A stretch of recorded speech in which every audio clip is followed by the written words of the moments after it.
안녕하세요. 최준영입니다. 최준영의 라포TV가 어느새 구독자 500명을 넘어섰습니다.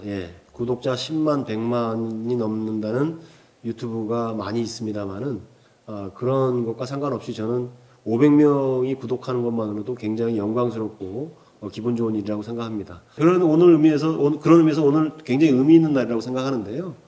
오늘 굉장히 귀중한 손님이 저희 최준영의 라포TV에 출연해 주셨습니다. 그 가난할 권리라는 책을 보신 분들은 아실 텐데, 거기에 대전에서 노숙 생활을 하다가 공부를 하고 공무원 시험에 합격까지 한 대전 청년 경석이라는 친구가 있습니다. 그 청년이 대전에서 지금 이 수원의 책꽂이까지 방문해 줬습니다. 저하고 의리를 지키기 위해서, 그것도 제가 운영하고 있는 최준영 라포TV를 응원하는 의미에서 오늘 이 자리에 나와주셨는데, 대전 청년 경석 씨, 우리 시청자분들한테 인사 한번 해주세요.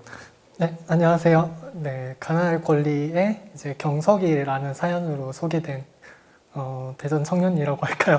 청년이라고 하기엔 이제 저도 슬슬 나이가 많아지는 시점이라 마음 많은 청년입니다. 사실은 우리 경석 씨가 지난번에 제가 이제 가난할 권리 내고 나서 서울의 합정동에 있는 교보문고에서 북토크를 할 때도 방문을 해서 무대에 김범준 교수랑 같이 올라서서 자신의 살아온 얘기를 좀 했었어요. 근데 무엇보다도 이제 사람들이 경석 씨한테 관심을 갖는 거는 책에 나온 내용대로 하면 이제 젊은 시절에 거리의 삶을 살았었다. 그리고 굉장히 힘겹게 살았는데도 불구하고 포기하지 않고 다시 공부를 시작했고, 또 대학을 졸업하고 또 공무원 시험까지 합격을 했다. 가장 중요한 건 본인의 의지라고 생각을 해요. 네, 맞아요. 그런 의지를 갖게 된 계기랄까요? 또는 어떤 노력의 과정을 거쳤는지를 우리 시청자분들한테 좀 들려주시면 좋겠어요. 그래서 사실 대전 노숙인 종합지원센터에서 이제 그때 당시에는 이제 일시보호소라는 곳에서 이제 그때 당시 하던 일이 이제 하천 청소, 이제 하천을 이렇게 쭉 돌면서 이제 쓰레기나 담배꽁초 이런 거를 줍는 거예요. 이제 그러면서 그 같이 계신 생활하시는 분 중에 한 분이 아직도 기억이 남아요. 자기가 관상을 볼 줄 아는데 너는 나중에 선생님 소리를 듣는다. 그분이 아주 제대로 봤네. 근데 저는 진짜 동의를 못했어요. 생각을 해보세요. 노숙인 시설에 와서, 일시보호소에 와서 그냥 오늘 하루 먹고 자고, 그때 당시에는 진짜 완전 돈도 없고 거의 대부분이 일용직에 많이 나가시거든요. 근데 딱 보세요. 제가 일용직에 나가면 쓸 수 있는 사람이 없는 사람. 근데 저는 나가봤어요. 근데 진짜 안 써주더라고요. 그렇죠. 아무튼 그 관상을 볼 줄 아시는 이제 저 그때 당시 다 형님이라고 했는데 그 형님이 그 당시에 이제 일용직을 하시면서 저한테 용돈을 주시는 거예요. 그러니까 이게 너무 그러니까 어떤 거래의 관계가 아니잖아요. 그러니까. 그 본인도 이제 힘든데. 그 힘든 일을 하고 와서 그렇게 저한테 너는 돈을 못 벌고 있으니까 내가 이거 주는 돈으로 그냥 써라 하고 몇만 원씩 주셨거든요. 어이구. 그러다 보니까 이제 시설에서 있으면서 마찬가지로 저는 같은 고민을 하고 있죠. 이분들이 행복하려면 뭐가 필요할까? 라는 고민들을 하고 있었는데 그러다 보니까 점점 이제 사회복지에 관심이 가기 시작되는 거죠. 그때 이제 교수님의 이야기를 들으면서 내가 다른 능력은 없더라도 적어도 그분들이랑 같은 경험을 공유한, 조금 더 나이는 어리지만 같은 경험을 공유한 사람이기 때문에 적어도 그분들 옆에 있어드릴 수는 있겠다라는 생각이 들더라고요. 그러니까 곁이 되어줄 수 있다. 중요한. 사회복지사가 되겠다고 결심한 것은 굉장히 소중한 일인데, 그리고 나서 이제 대학에 들어가는 꿈을 꾸잖아요. 그 얘기를 좀 해주세요. 이제 대학을 그때 당시에 이제 제가 이제 정보를 검색을 하면서 어떤 길이 있을까라고 검색을 해봤을 때 당시에 2년제 사이버대학 과정이 없었어요. 그래서 4년제 선택밖에 없었는데 이제 나이 얘기를 계속 합니다만 나이가 있기 때문에 4년이라는 시간 내가 투자했을 때 너무 늦는 거 아닌가. 오히려 4년이라는 시간이 오히려 나에게 더 성숙할 수 있고 다양함을 접할 수 있는 시간이 되겠구나라는 생각이 들더라고요. 이제 두 번째는 생활을 영위하기 위한 수입 이야기죠. 이제 수입을 어떻게 할까? 그러니까 그 당시에 벌던 돈 제가 기억이 혹시 나는데 40만 원 정도 됐던 걸로 제가 기억을 하고 있는데 참여를 했을 때 월 40만 원? 네. 물론 그 안에서는 굉장히 큰 돈입니다. 이제 나가서 공부를 하게 되다 보면은 또 더 많은 돈이 필요하게 되잖아요.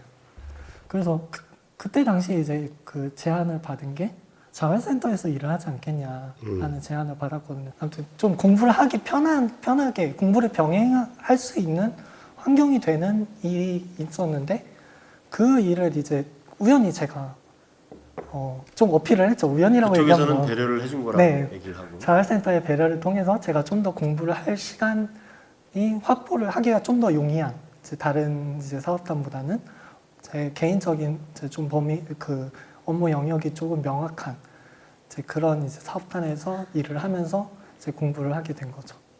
왜 하필 사회복지 공무원이었냐? 그 당시 1학년 1학기 때 이제 자활센터 들어가고 1학년 1학기 때 딱 개강이다 하고 개강 때 이제 필수로 들어야 되는 이제 과목이 이제 개론이잖아요. 그 사회복지 공부를 하고 마치고 나서 어느 분야에서 내가 일을 할 거냐. 나이 때문에 아무래도 이제 어린 대학생들이랑 경쟁을 하기에는 조금 부족한 부분이 페널티가 있을 거고.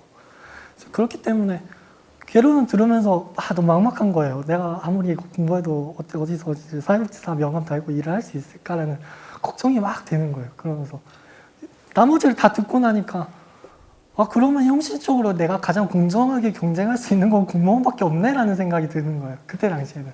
뭐랄까요? 우리가 이제 옛날에 재수생, 삼수생, 장수생 그러는데 장수생이라고. 네, 굉장한 장수생이죠. 8년 장수생. 그리고 대학에 들어갔는데 당당하게. 그것도 얘기를 해야 될 것 같아요. 대학을 4년제인데 3년 남짓한 기간에 정확히는 3년 반 학기긴 한데요. 3년 반 학기. 그러니까 학기로 얘기하면 8학기 과정을 7학기 기간 내에 다 마쳤다는 거죠. 그러니까 어떻게 보면 조기 졸업을 했다고 볼 수 있는 거죠. 근데 이제 얘기하고 싶지 별로 않을 것 같긴 한데 지난번에 합정동에서 했던 기억이 나고 그래서 어떻게 하다가 이제 젊은 시절에 이제 그 노숙인 종합지원센터에 들어오게 됐는지. 초등학교 5학년 때 이제 부모님이 이혼을 하셨어요. 저 같은 경우에는. 근데 그 이혼을 하는 과정 중에서 5학년이면은 어리다면 어리고 안 어리다면 안 어린 나이인데 적어도 내 눈앞에 벌어지는 일이 무엇인지 정도는 저는 분간이 가능하다라고 생각을 하거든요. 근데 그때 당시에 제 기억 속에 남아있는 장면들은 부모님이 굉장히 많이 싸우셨다. 밤만 되면은 이제 싸우셨고 잠을 자기가 힘들었다. 또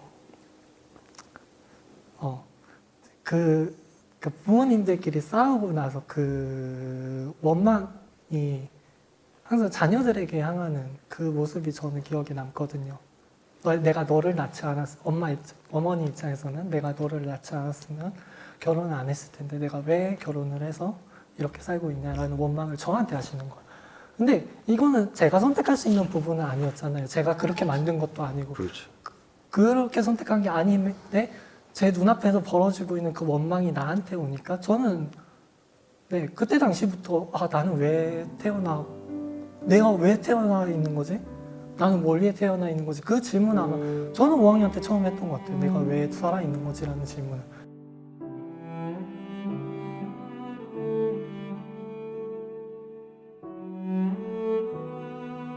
이제 그러다가 이제 부모님은 이혼을 하셨고 그때 당시에 양육권은 아버지께서 가지셨어요.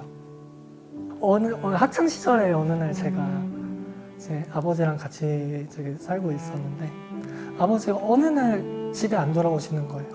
그러다가 얼마 안 있다가 이제 전기가 끊기고 제 기억엔 전기가 먼저 끊겼어요. 그 다음에 이제 물이 끊기더라고요.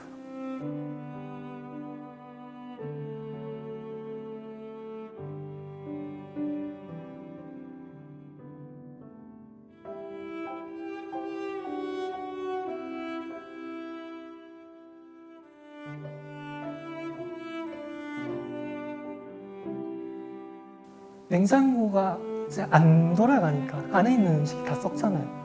못 먹잖아요. 그 안에 있는 거는 먹으면 안 되잖아요. 저기. 그러니까 안 상하는 음식. 너무 슬픈 기억이라 좀 말이 힘든데 장류, 고추장, 설탕, 소금 그거라도 안 먹으면 안 되겠는 거예요. 먹을게. 그 선반으로 아래층 선반으로 기억하는데 그래. 아, 죄송해요.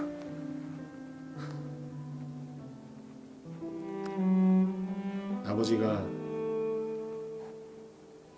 안 들어오시고 집에 먹을 건 없고 냉장고 전기가 끊기고 냉장고에 있는 음식은 다 썩고 먹을 수가 없고 그나마 썩지 않는 게 고추장, 설탕, 소금 이걸 먹으면서 돌아오지 않는 아버지를 기다리면서 버텼다는 거죠. 장장 몇십 일을. 믿질 않았어요, 그 사실을. 그 아버지가 나갔다는 사실을 내가 받아들이지 못한.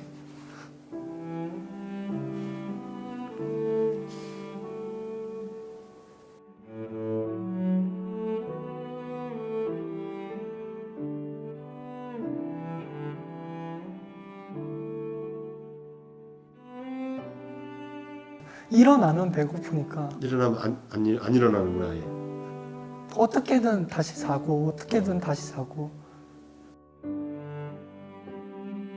이게 정말 저는 그랬어요. 그때 당시에 먹을 거를 먹기 위해서 정말 마지막 힘을 내서 제가 올라간 계단이었거든요.